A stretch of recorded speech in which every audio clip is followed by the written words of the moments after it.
Everybody, is Felisa, and this is just a follow-up to my mistress vlog. And I just wanted to kind of check in. By now it's probably been about, 2 weeks or so, 3 weeks, something like that. And it's been a process. It's been a process for a couple of reasons. Number one, I recognize, as I was going through this, that I never gave myself the space to even remotely start to process and heal after I was ghosted for the second time last year. And part of that, I think, was, because I just felt stupid. Even though I felt it coming, like I keep using that word, but like I just feel like, how could I wind up here again? And so I really beat myself up about that, about opening up the door to him, about continuing to just allow him access to my life, and only for him to prove that he just had nefarious intent. Like, he meant me no good whatsoever. And so, for me to find myself in that position again, I don't think that I wanted to deal with it. And I remember people asking me, like, girl, you okay? You good? You whatever? I'm fine. I'm fine. And then I just went on with my life. And I had moments where I would be upset or reflect on it. I might cry a tear or two, but then, I tell myself, you need to suck it up, you need to go on or whatever. So subsequently, I never dealt with it. And the reason that I know that I never dealt with it is because when I found out this information, even though we haven't been together in a year, like everything just came flooding back, like from day one, just came flooding back. And I mean, it was like a virtual dam of emotions. It was horrible, absolutely horrible. And one of the ways that it affected me was I was coming home. It was a Monday, and I had to stop at the pharmacy. There's a pharmacy in my building at work, and so I stopped at the pharmacy. Now, mind you, I didn't take the elevator down. Y'all see all this fat and carrying on. I was not running downstairs, so I was cool. I walked to the elevator, took the elevator downstairs, got off, very politely walked around the corner, a couple of steps, got up to the pharmacy, and my heart rate just started, like my heart was going crazy. So I'm like, what the heck is going on? And I had on a voice trainer because I've been trying. And so I'm like, oh Jesus, okay. So I get the medication, go out to the car, I'm lightheaded, I'm winded, I'm like, oh Jesus. So now I think, now I'm checking for signs of a heart attack. I think it's my jaw aching, my arm was tingling, so now I'm having these racing thoughts, morbid thoughts. So now I know that this is anxiety. I've never had an anxiety attack in my life, but I have 2 children with anxiety, and I have talked them off the ledge many a day.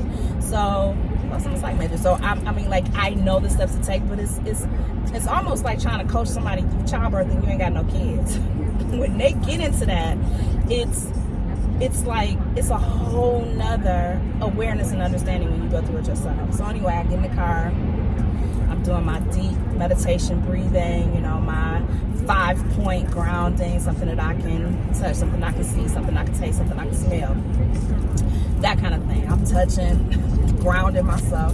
That wasn't working. I'm doing my deep calming breaths. That wasn't working. Meanwhile, my Apple Watch is telling me that my heart is going 200 beats a minute. I took it off and put it in my purse because I was like, oh, I can't even watch this. This is ridiculous. It's going to sound an alarm in a minute. So I'm like torn between, do I go to the ED? I'm a health professional, so we're trained to never go to the ED unless we sincerely believe that we're dying. And I wasn't quite convinced. Even though I was so scared. Oh my God, y'all, I was so scared. Oh my God. So I finally thought that I had it under control. I put on Celtic meditation music. When I tell y'all, that's got to be the most depressing. I posted about that a few weeks ago. I was looking for meditation music, and I came across like this Celtic instrumental, whatever, and I thought that might be calming. Let me tell y'all, flutes should never be used in this way. It was so depressing. I was literally like, Anyway, so I put it on. I'm thinking, okay, I gotta get my heart rate down. Let me do my deep breathing.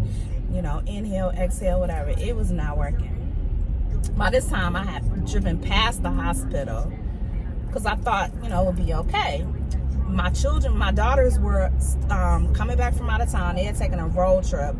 So they were still probably about an hour, hour and a half away. My son was at work, and he works about, you know, an hour, maybe 45 minutes to an hour away from where I was. And then, you know, I told y'all my challenges with my oldest son, so I was like, I ain't even got nobody I can call. Oh my God. So now I'm trying to call 911. I'm turned off the Celtic music, calling 911.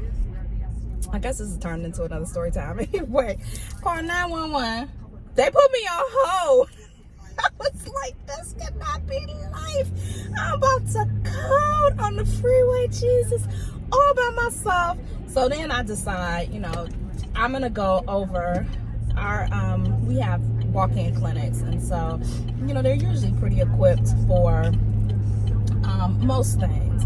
And so I felt like if I could just get there around health professionals, let them know what was going on, even if they needed to transport me, if something should happen, I'll, you know, be on the premises and they can transport me to the nearest facility. So that was my plan. So of course, I'm in traffic. I'm like, Lord Jesus, please let me just hold on. And of course, I'm thinking about what about my kids. It's just all bad. Anyway, I get there. You know, they immediately put me in observation. Strap all these EKG leads on my chest, underneath my arm, breast, leg, carrying on. First time I'm having I've never had one before, so I'm thinking, Lord, please don't let this thing malfunction. I've seen too many Final Destinations. Anyway, so, you know, they get the EKG, and, you know, for those of you all who don't know, EKG just is measurement of heart activity and waves and all that kind of stuff, and it's just a snapshot. So, you know, you literally get a printout of, you know, your heart rhythms and stuff like that. And she, you know, she was basically like, it looks good and your heart sounds great. And, you know, I promise you that I think that this was probably stress and, you know, just an anxiety attack. Follow up with your primary care physician if it happens again, blah, blah, blah, blah, blah. So, you know, I wound up leaving there. But when I left there that night, I made a promise to myself. What's not about to do is I'm not gonna let this kill me. I'm just not. Like, I'm like, you better get yourself together. So, you know, I decided that I would, you know, go have a conversation with my VP. I told her, like, I just laid it all on the table. I'm painfully transparent and honest. So ain't no sense in lying to her. I told her what happened. I told her what I was going through, and I told her, like, you know, I told her the whole nine. And I was like, I need to go. Can I just work from home or take some time off? And she was like, take what you need. Shout out to her. I love her. So that's what I did, y'all. I took my meetings from home. I convalesced, and I treated my heart as if I'd broken my leg or broken my arm. And I ain't immobilize it, but I created a dynamic in which I had some support and treated myself with care and concern, whatever that meant, you know. And, you know, all during that time, like, my tribe was just amazing. So, you know, shout out to Nat and to Cheryl, who created a safety net for me and did not let me slip through the cracks. And when I didn't answer the phone, either texted me heifer or, you know, I love you, or just kept me going. And, you know, shout out to the young king who just rolled by the house because I said I needed a hug, and he was willing to do that for me, and I appreciate that. And then, you know, just special thank you to my boo friend who texted me relentlessly. I mean, like, several times a day. Friend, you good over there? You okay? You You know, what's going on? What's happening? Have you eaten? Are you indulging in self-care? You're not self-caring, are you? You need to go get a bath bomb. I mean, literally send me his credit card information and made me buy groceries. And then when I told him, I was like, I ordered this much. Is this okay? He was like, that much? You can get it up to this. I was like, are you serious right now? That act of generosity and care may not seem like a lot, but it meant everything to me, and it still does. And I love him to the moon for even doing, like, that was just one less worry that I had. And you know, him making sure just a small thing, like, did you eat? You need to eat. Go get you something to eat. Get you some groceries. Me and my girl Queen, like, she was like, whatever you want to do, whatever you want to do. I was like, oh my God, I love her so much. My tribe is amazing, and I'm so thankful for them. But I'm gonna be okay. I am. I know I'm gonna be okay. I trust everything that I've gone through. You know, sometimes lessons are just the terrible side of this thing we call life, and their intent is to get you to the next level, prepare you for your next thing, your next phase. And sometimes the lessons are because you're dumb and make bad decisions. Either way, you're gonna have to learn it, or you get to cycle through this yet again. And so, like I've said before, I refuse to be here again. And I don't know what this lesson is supposed to teach me. I have no idea, but I do know that the last thing that I want to do is be consumed with hate and vitriol.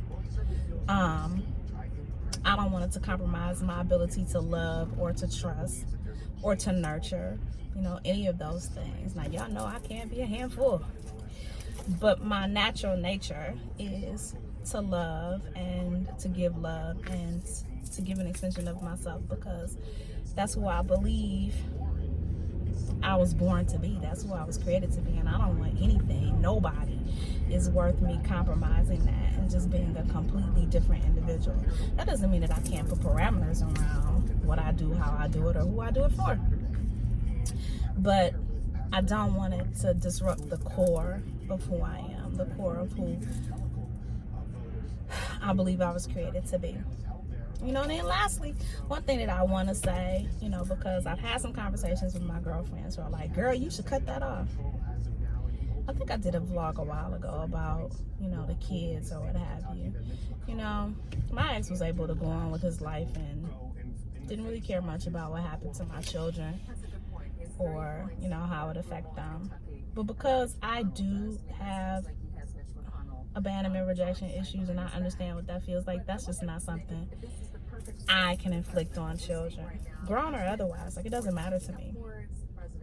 So I will continue to be there for his son as long as he needs me to be, and in whatever capacity he needs me to be there. You know, if he texts me, Mom, can you so and so? Absolutely. Let me know what you need. And I think in that small way, I maintain my dignity, I maintain my own integrity and my own character, because I'm not spiteful and I'm not vengeful. He's not no more. Well, not as much.